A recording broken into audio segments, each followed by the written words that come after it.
You know, Rob, it's real obvious when fancy transition Dan is not around, as he's This known. is true. Mr. Fancy Transition Dan. Yeah, it's just us, you know, bopping our heads to the sound, waiting for the algorithm to share with the people. We're live. Welcome to the Common Good Podcast, everybody. Wednesday, but we're going to talk politics like it was yesterday, because after the sun went dark, who knows what makes sense in the world anymore. Our first post-eclipse podcast. Yeah. What was your? I know a little bit, but tell the folks about your eclipse experience, Doug. I chose to go to the Rio Grande River, pronounced Rio Grande if you're in the Rio Grande region. Like Ariana Grande. Yes. And I don't know how do you? I don't order that size at the Starbucks. What is it? Grande? Is that the size at Starbucks? Do they pronounce it grande? Venti. Venti, grande, and Tall. large. Tall, grande, venti. Aren't those the sizes? Somebody should let us know in the comments. It's not that I do go to Starbucks. I just always get the big one. Always. Yeah. That kind of personality. Yep. But anyway, we chose to go down to the Eagle Pass, Texas, which for the United States of America was the first place where the shadow of totality. I mean, what a great phrase, right? The shadow of totality. Could be the name of our first album. The shadow of totality was going to come through Eagle Pass, Texas first, after spending significant time in Mexico. So the first place you could experience it would be in Eagle Pass, Texas, if you wanted to be on U.S. soil. And then it was going to stretch across the country, Arkansas, where you are, and other places, all the way up to Maine, and then off into the ocean, I think, and then went away. And I chose to go down there for a whole lot of reasons. Some friends, the work that we do, border issues that we do. And it was just lovely. I ended up going across the river into Piedras Negras, which is the Mexican town, the kind of sister cities. Just a short little walk across. Hey, and here's the thing, Rob. You're in the United States. There's an international bridge, cars, trucks, and then just a walking path. You just walk in. You just say hello to them. They send you through a very basic detector, and you walk right in. Walk right in. Sit right down. Right in. Yeah. They really care about your hair over there. Not a care in the world from anybody. It was almost as if the border was open. And then we just turned around, came back the other way, and coming back to the United States, the people inspected us pretty aggressively in comparison. Wanted to see ID, wanted to check to see what's in our bags, all the rest of it. But anyway, just strolled right into Mexico. We'd done this over the course of a couple of days. So I ended up not watching the eclipse in the United States of America. I guess technically I did not end up watching the eclipse from the land of Mexico. I watched it from the international border with my feet in the Rio Grande River. It was spectacular. And there was all kinds of worry about clouds because I don't know how many days, 12 days a year, Eagle Pass, Texas has some cloudy weather, some ridiculous small number like that. One of them was Monday. It was overcast and leading up to it for the hour and a half of, the eclipse slowly coming into being, we would have maybe 20 or 30 seconds where we could see the sun, and then it would be covered by clouds. Really, really disappointing. And then at 1:26, with totality happening, I think 45 seconds into the 27th minute of the 1 o'clock hour, 1:27:45, somewhere in there, the clouds moved for probably for 5 or 6 minutes. There was one brief little cloud that came over during totality. It was spectacular. I was there with astrophysicist Paul Wallace of Common Good Science fame, and people from both Piedras Negras and from Eagle Pass, and it was just tremendous. You've never seen a totality? I have not, and I decided I had really gone back and forth, and I decided that I would stay here at the house and experience 98% totality as opposed to 100% totality. Yeah, why not? Which was about an hour away. And goodness. I think I will deeply regret this probably the rest of my life. Uh, I mean, it was cool. It was weird and in like an enjoyable experience to feel the temperature drop, to see the light change. But I know that an hour away, I could have been in the path of totality. And now part of the reason why I didn't go okay. is because there'd been a lot of talk about how there was going to be 1.5 million people visiting the state of Arkansas. Our roads would be overrun and traffic would be Oh, unbelievable. That it would just be an absolute nightmare. So much so that our governor declared a state of emergency here in Arkansas. I'm just transitioning right into the yeah. stories, Doug. Yeah, I'm gonna Uh, drag us back into the eclipse, but go ahead. You go right down this path yeah, because this so is the much right way so to that go. Sarah Huckabee Sanders, our governor, declared a state of emergency in anticipation of the eclipse happening. And by all reports, Yes, um, not a problem. everything was fine. Everything was fine. Traffic was, normal. Not a problem. Um, yep. Over and over and over again, friends of mine reporting from various towns where they had gone to get into the path of totality. Um, reporting that like, hey, restaurants are not overrun. Yeah. Everything's good. There was no And emergency to be stated. no, and it's interesting. There's a listen. Sarah Huckabee Sanders is just bad at this job. Yeah. She's bad at being governor. Yep. And there's a lot of and she's actually getting a lot of blame right now. There's people that think that like her declaring a state of emergency scared people from Yeah, coming to kept people Arkansas. like you from going out to the restaurants and stopping for a little lunch on the way, maybe buying a little Yep. gas, like feeling the economy. Why Republicans continue to want to decimate the economy by scaring people is just hard to Yeah. wrap your head around. Yeah. And not just people like me that would have driven an hour.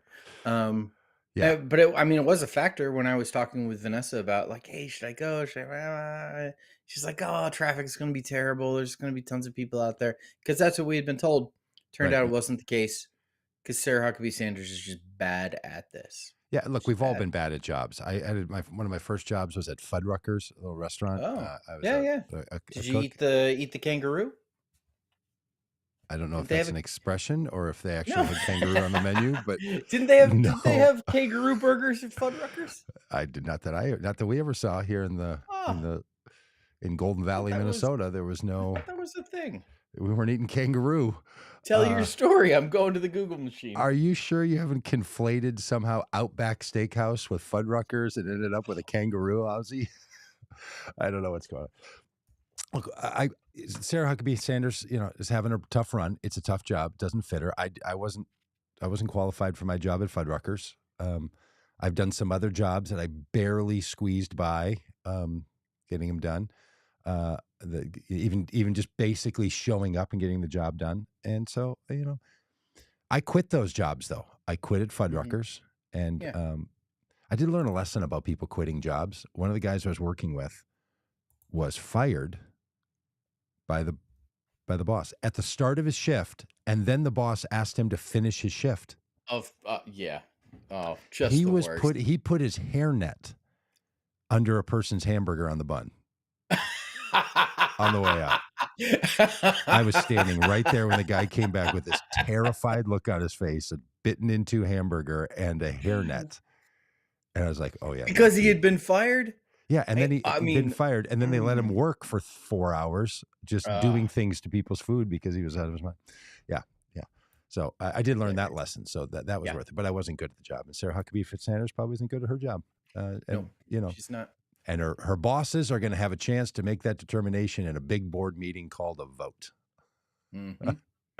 If she even makes it to that, because Oh, she might touche. end up as Donald Trump's vice president. There you go. But, Well, she won't have a speaking chance of to be good at that job either.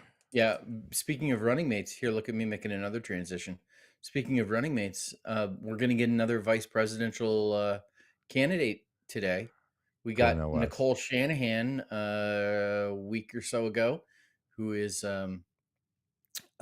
Robert Kennedy Jr.'s Yep. running mate. We've got Kamala Harris, who is Joe Yep. Biden's running mate. Cornel West, who is running as an independent for president of the United States, is going to be announcing his Do you running mate today. do you think it's going to be a woman? Yeah, My guess that all the candidates running are going to have a woman on the ticket. I think we're just now to a place where if you don't, that becomes the obvious hmm the obvious thing. Do Yep. you have any predictions? No, I have no idea. I have no idea No, who I don't Cornel know. West would want. I have no idea why Cornel West is running. I mean, I'm glad Yeah, for anybody to run for president. Good enough. I mean, the American people can make their choices, and yeah, yeah, not bothered by that. Um, don't know why these people are spending their time and energy on it, but it makes sense to them. So yeah, all the power to you. You know, I yeah, don't. yeah. I did see a picture of a Facebook friend of mine, AJ Smith, who was with Cornell West yesterday. So Okay. fingers crossed that it's Could it be AJ Smith. AJ? It's Could it AJ be Smith. AJ? Fingers crossed that it is. Yeah. Well, if an independent candidate who's more progressive than Joe Biden and wants to run because Joe Biden isn't progressive enough on progressive issues doesn't go with a woman, I just think it's going to be a Yeah. conversation point no one's going to want to have. And there are a lot of Yeah. women. There are as many women capable of being vice president and president as there are men. So Probably more. could we Is it okay? I just mean, please is, make this normative?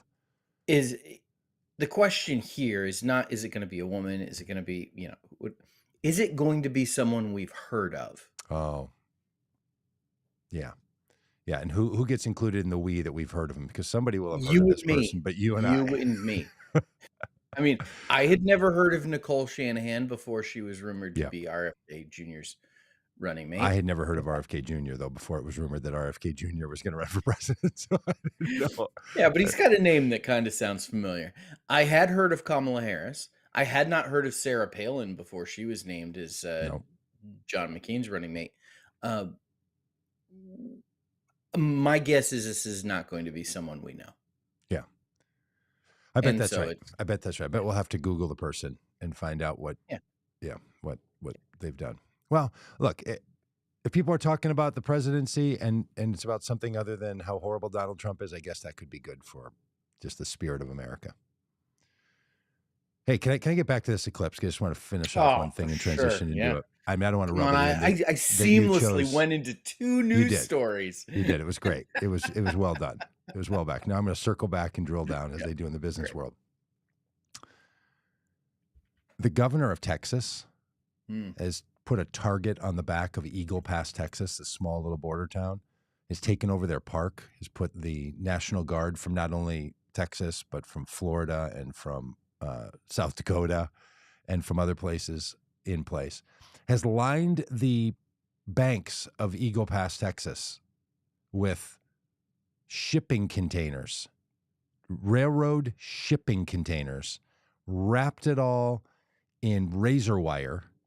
And when you're on the Mexico side looking over, it just looks like your neighbor that can't take care of their property. You would call the officials to say they've got to clean up the yard over there. It's so ridiculous.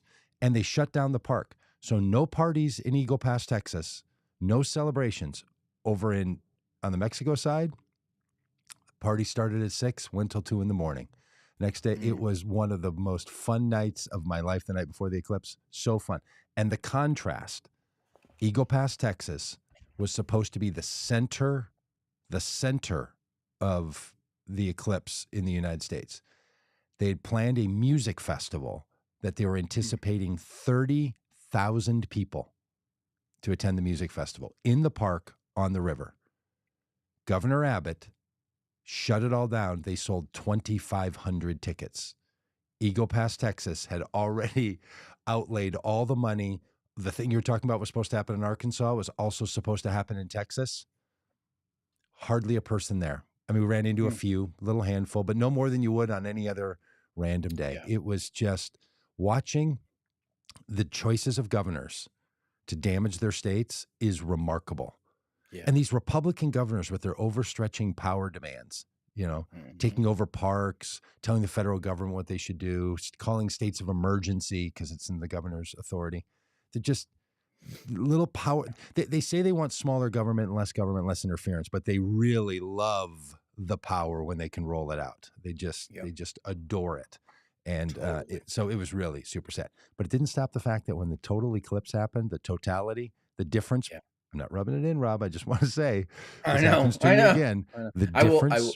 between 98% was that's cool. When it hit 100%, I was speechless. Yeah. Then Yeah. I FaceTimed my wife. Then I turned on my camera. And if anybody wants to watch a guy watching an eclipse, Mm, it, riveting. Uh, riveting, riveting. yeah. And then So at the end of it, I literally had to go over on the banks of the river and sit down. mm, I was, I don't know how, why. It was just so much.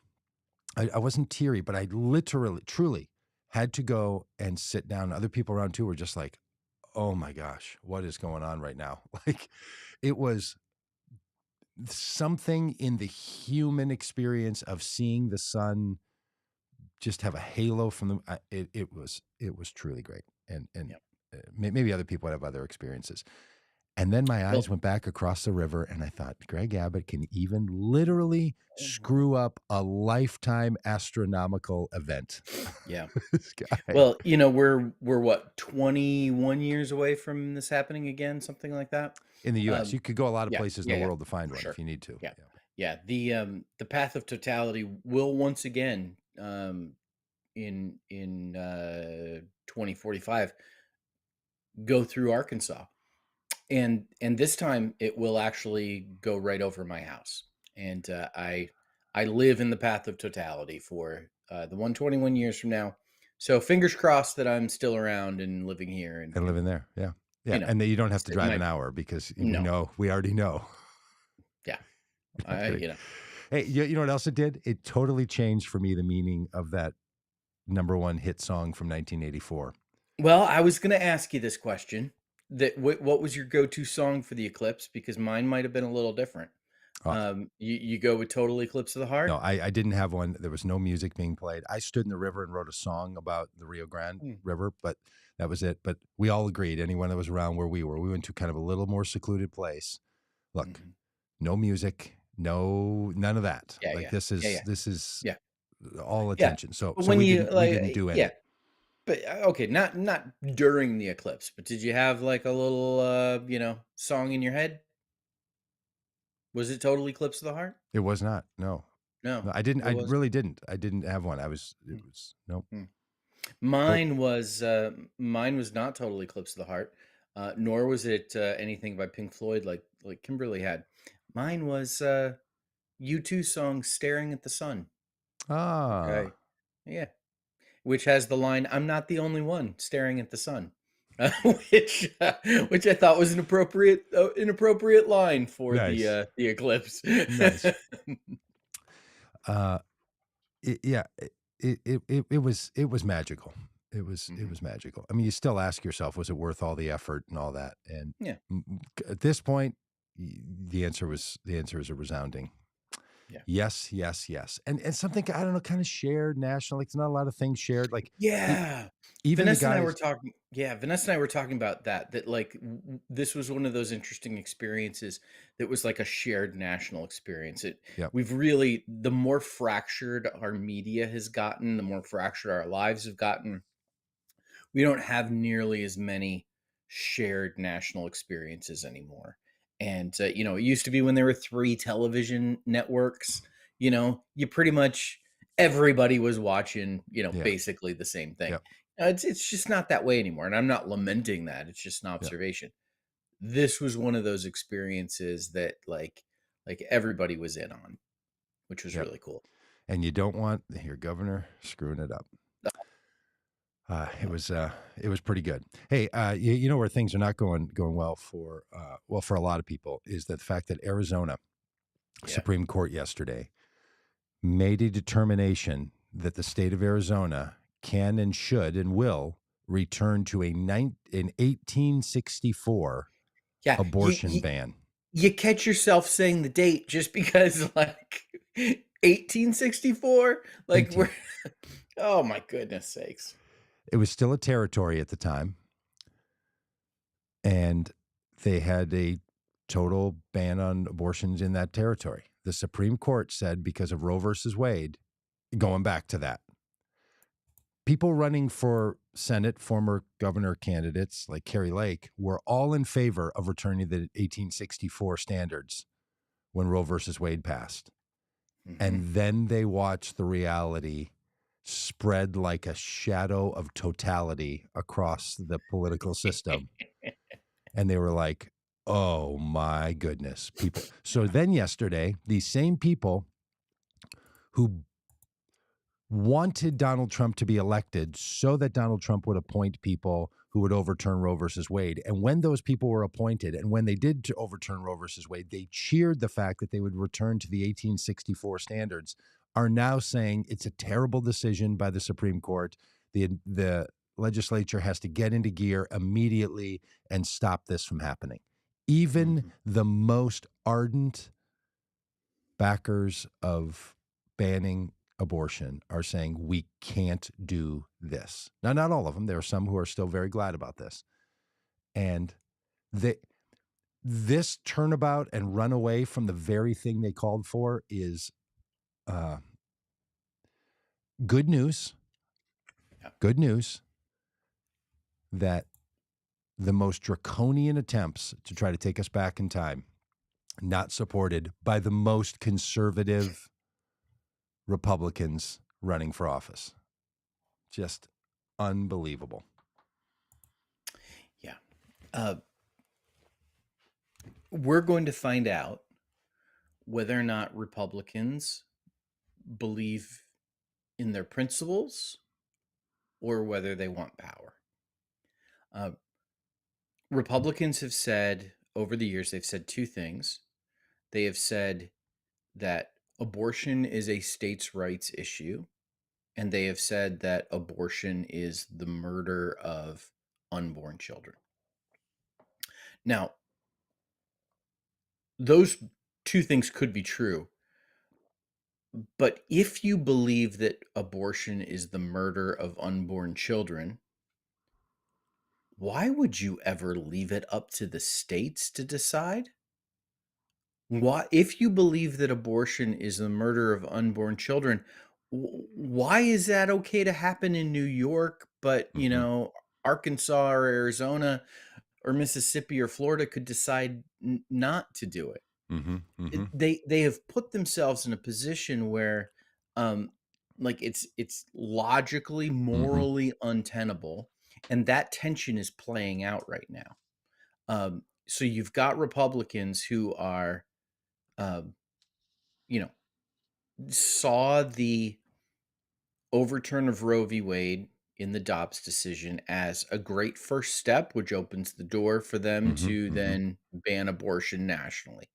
And so we've got people like Lindsey Graham and many, many evangelical leaders that are, calling for a national abortion ban. And what we see is they were disingenuous about the states' rights part. Yeah, that's right. That's, and then you've got other Republicans who are looking at this situation and saying, "Oh, wait a minute, this issue is going to destroy us in November." And we've seen it over every time abortion has been on the ballot since the Dobbs decision, whether in Kansas or Ohio, Virginia, Illinois, other places. It is over and over and over again uh, been a massive defeat Mhm, for these, extremist anti-abortion policies. Uh, And so what you have is there's a large group of Republicans that are now saying, "Oh, wait a minute," and Donald Trump included.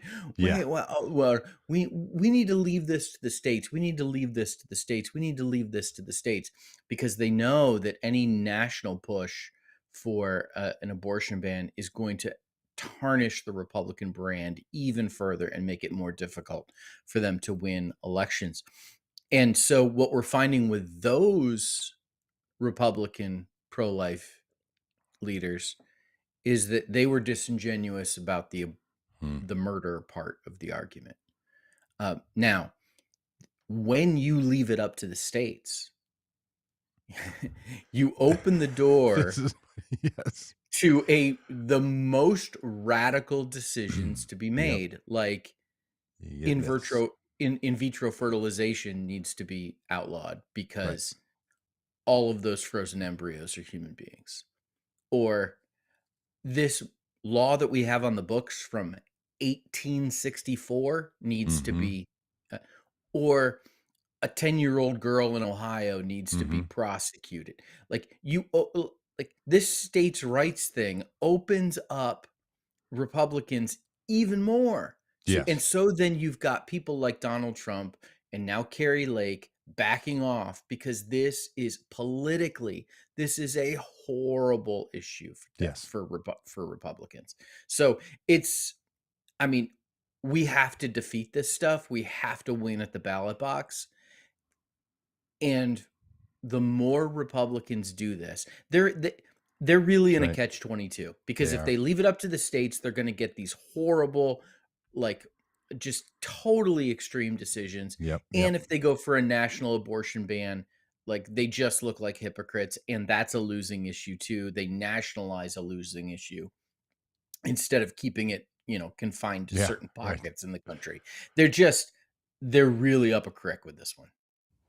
Yeah, it's been interestingly, it's been an unprincipled argument that Republicans and anti-abortion Republicans have been making about abortion all along.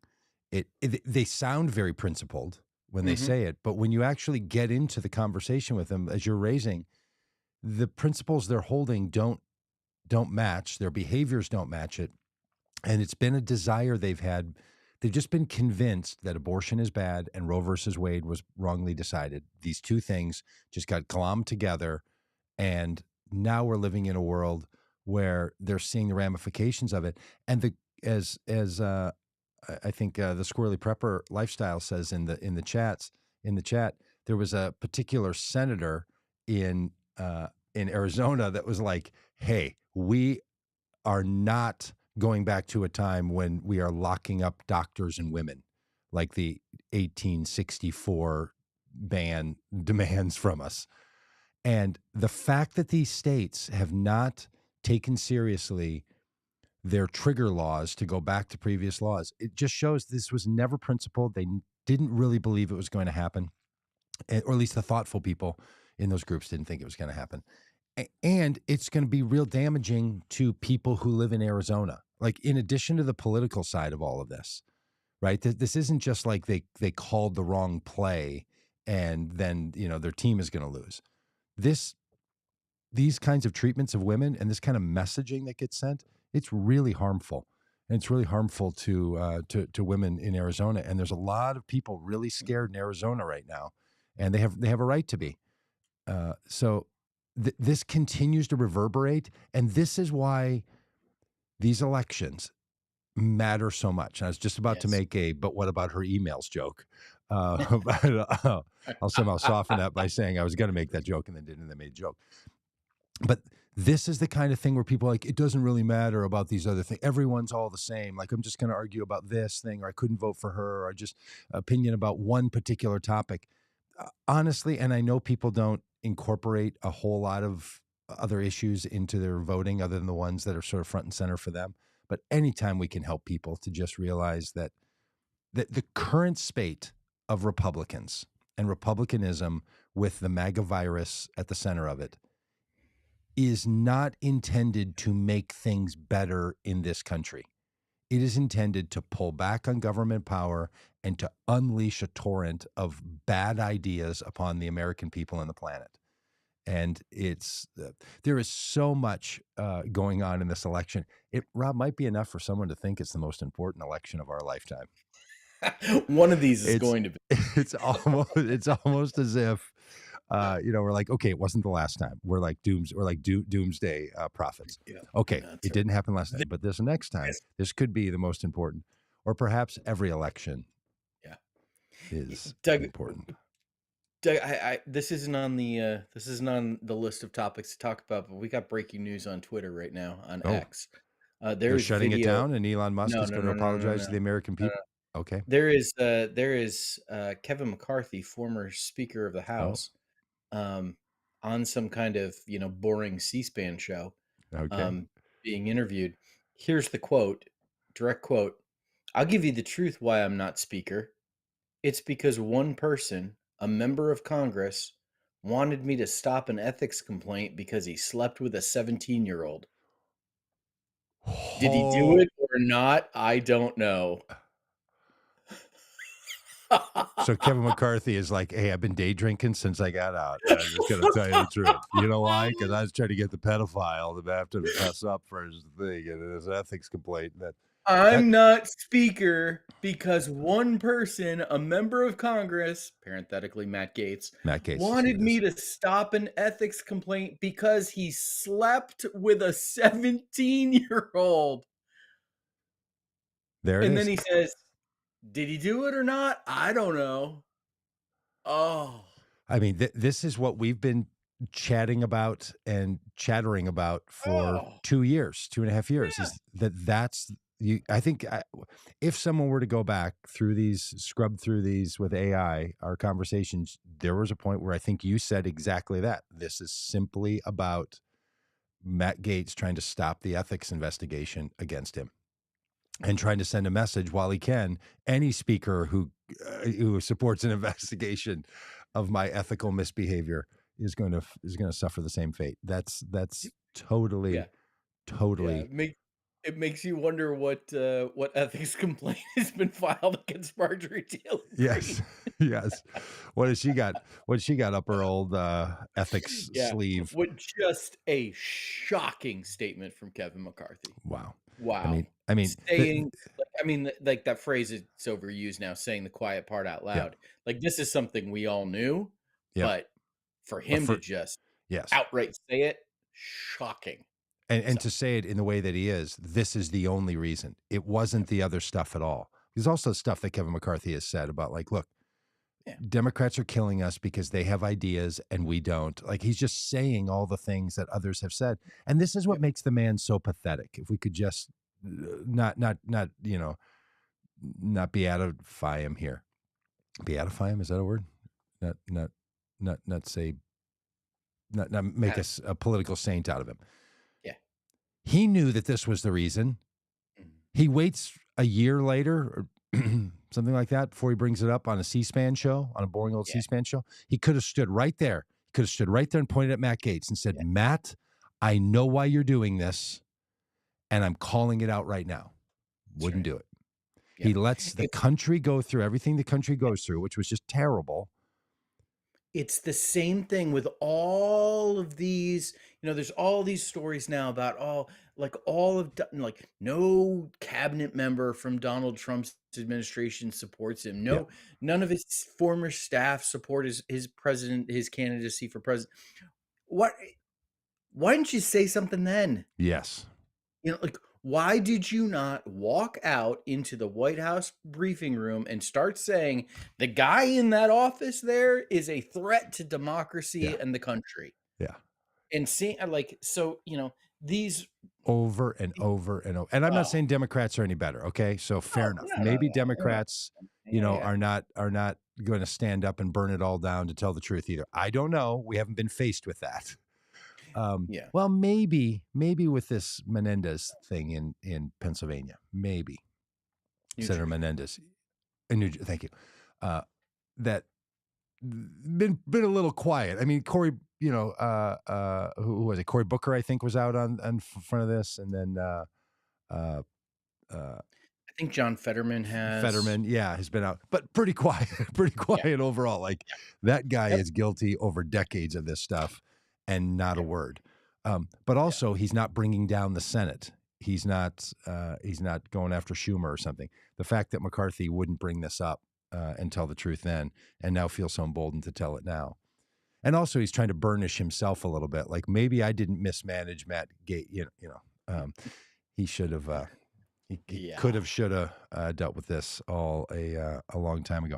Hey, a couple things that are going to be big in our political conversations for the presidency. One of them is inflation, and Mhm. apparently it ticked up 0.2% from a year ago. 3.2% inflation this year to 3.4% inflation, primarily driven by housing and energy costs. And that's enough for people to believe that the Fed, now this 0.2% difference between last March and this March, is enough for people to believe that the Fed won't cut interest rates. It's just bonkers, right? Like, I know I'm not an economist. I don't even play one on Wednesdays, only on Thursdays. There's a big reason why rental costs are up, and a lot of it had to do with the freezing of raising rates and being able to evict people in 2020 through 2021, and for some places 2022, where Yeah. Yeah. states and localities had to You protect ever renters, and landlords lost a bunch of money. So they're Yeah. ticking up.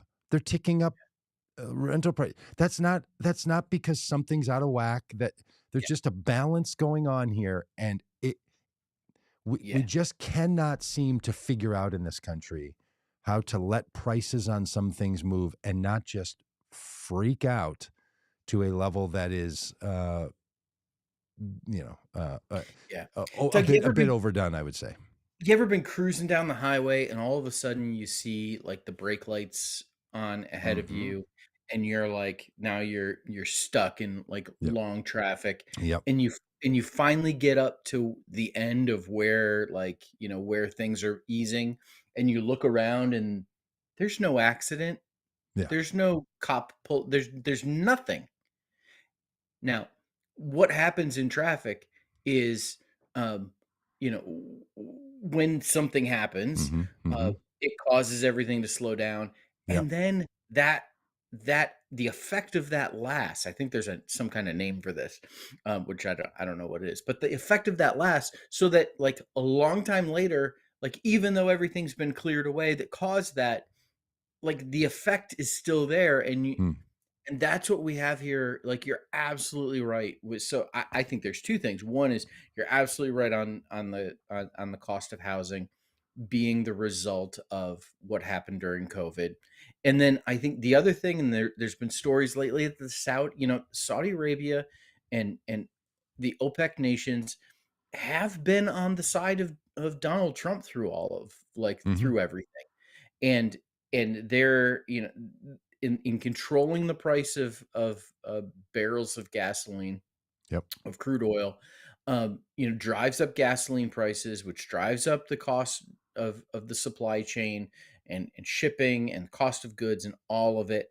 Like that's not just about the price you pay at the pump. It's at the price that you pay for everything because all of the stuff you buy has to be shipped in from somewhere, and all of that like Yep. takes gasoline.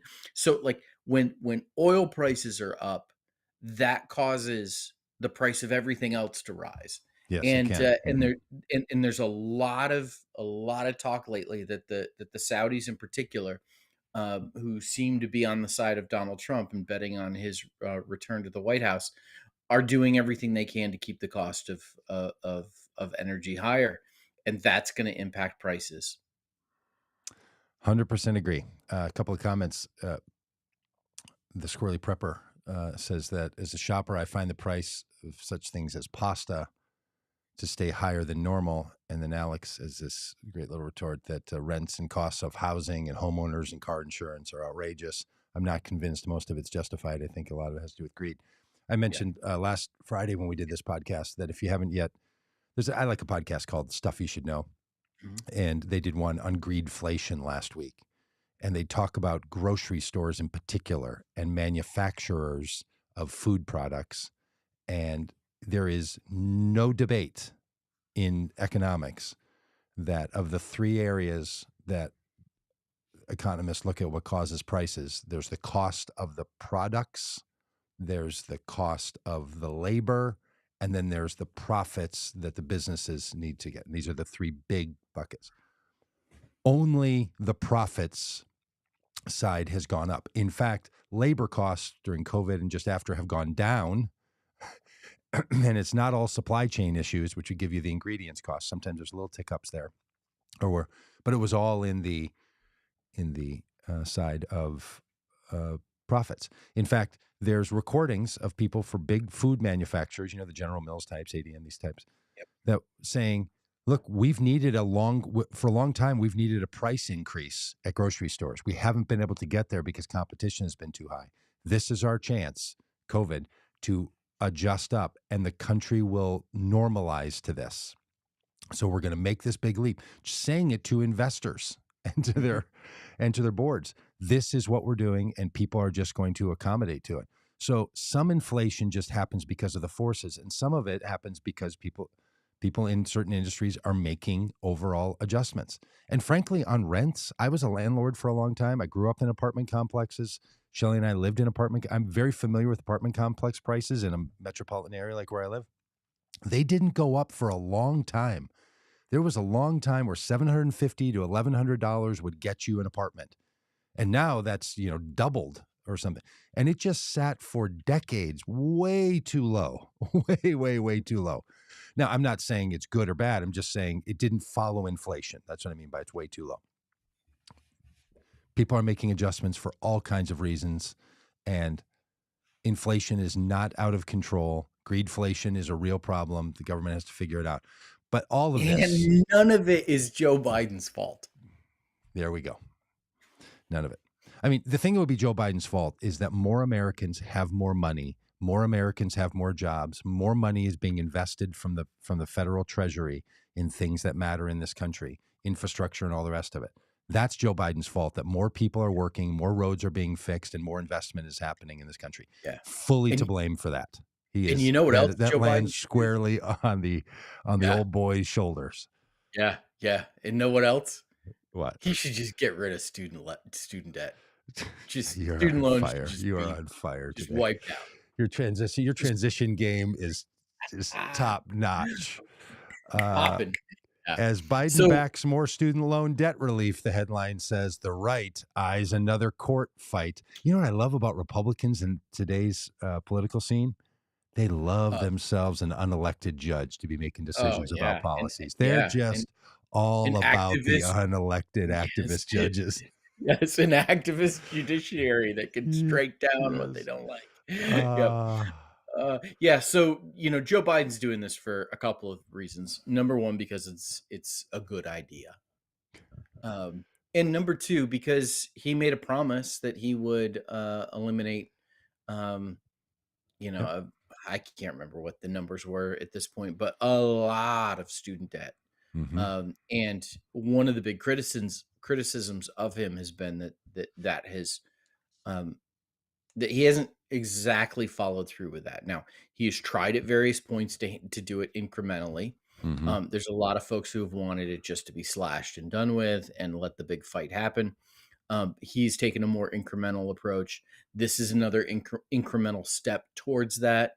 I think that you know I would tie two things together. One is that this strikes me as a political move on Joe Biden's part and his team. And listen, I'm totally in favor of it. I think it's good policy. It's a good idea. But it strikes me as a political move because at this very moment, Joe Biden is losing support amongst younger people because of what's happening in Israel and Gaza, and the support that the U.S. has provided to Israel.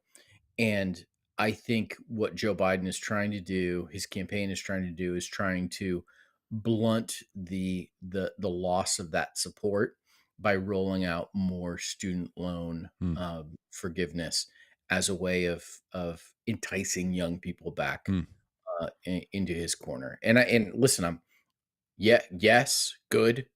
I think it's good policy, and I think it's good politics. mm. Yeah, I wonder if, I guess my sense is it has less to do with this is something we've been working on since we came in. We're going to keep pressing. It's going to have good political benefits.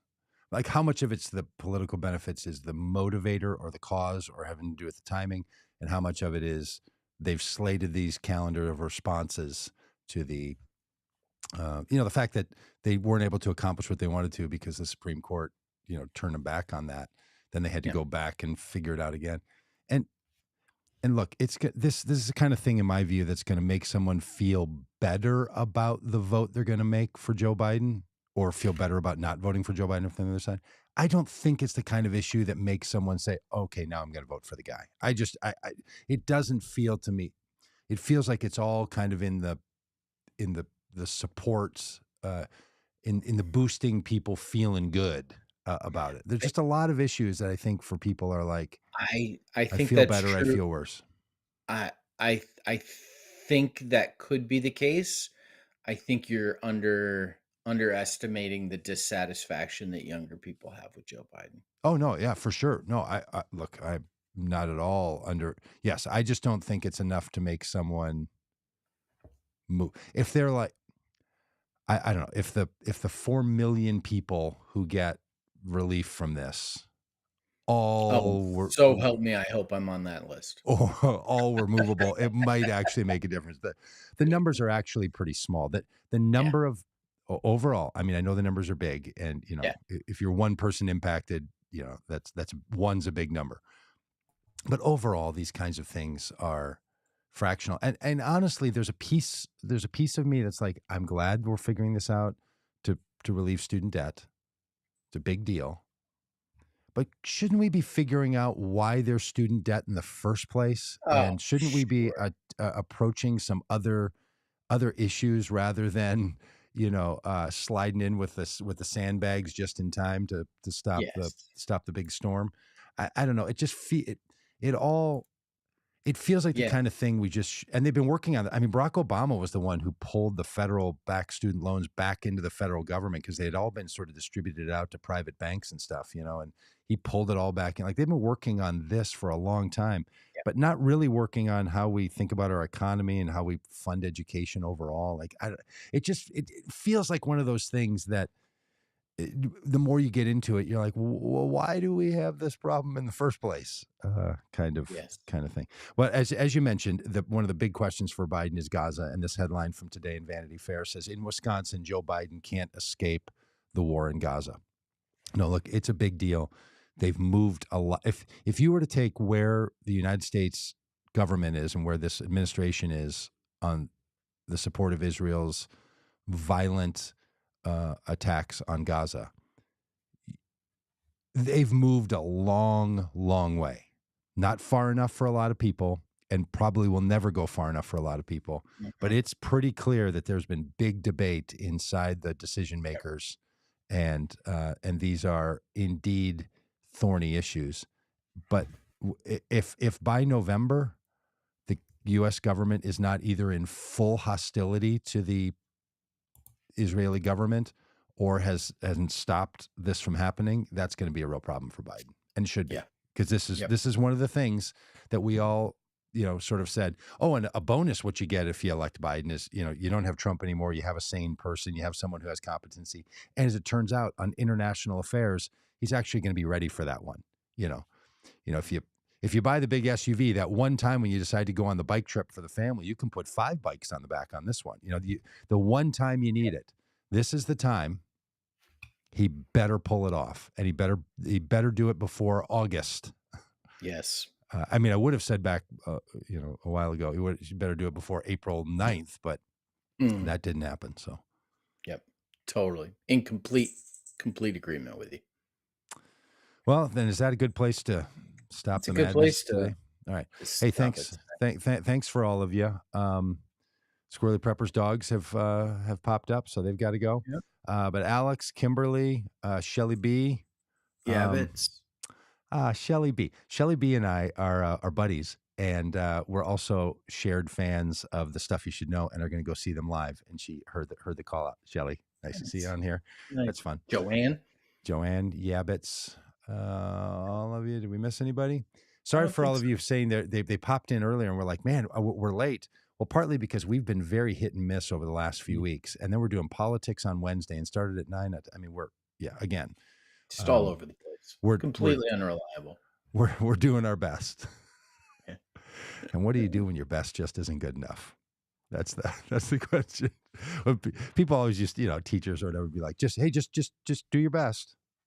Really? That's what we're doing here? Just trying? Shouldn't we get people who are better at this than me instead of me doing my Right, best? Because right. there's people that are better at this. Yeah, Well, not this, Rob. You and I. This is our little cozy corner. This is our little absolutely. comfort zone. All right. Anything else? Yep. Okay. Goodbye.